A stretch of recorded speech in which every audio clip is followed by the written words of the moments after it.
season in March 11th, 2020. And after that, all the main sports organizations followed. You know, baseball, hockey, football, everybody else said, okay, this thing is for real. We have to cancel it. So the NBA kind of was like a leader for that. You know, they started that, they did that, they made that decision. And in the long run, they did bring it back, but for about 3 months, the NBA was closed. But the reason for opening it back up is because the loss of money. They was losing so much money. It was billions. I'm not talking about millions. They were losing billions. And the players weren't getting paid. It was about 7 players out of 800 players in the NBA getting paid because of the type of contract they signed.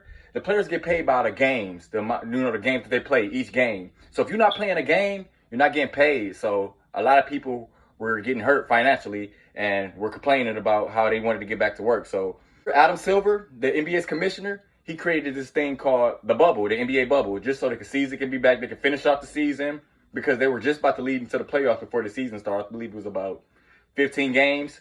So the bubble was in Orlando, Florida, on Disney World's property.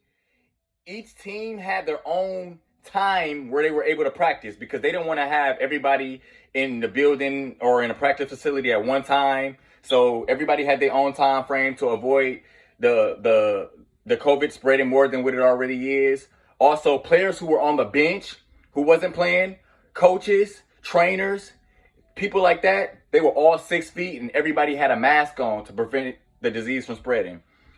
As far as the games being played, no fans.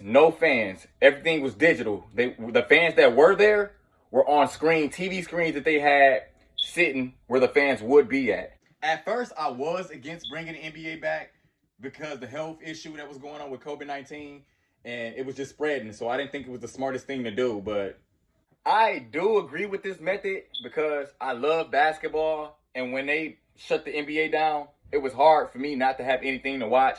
Plus, I see the precautions and how safe they've been. And the season is over. You know, we didn't have the NBA finals and everything, and no one contacted COVID. So clearly they were doing a good job and doing what they were supposed to be doing in order to get the job done. So I do agree with this. And my prediction is we might have a bubble next year still because cases are still rising.